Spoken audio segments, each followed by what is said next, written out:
Thessalonians chapter 5, verse 16 to 23. Rejoice always, pray continually, give thanks in all circumstances, for this is God's will for you in Christ Jesus.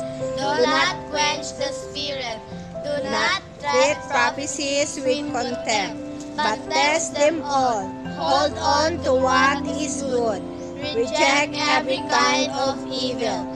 May God Himself, the God of peace, sanctify you through and through.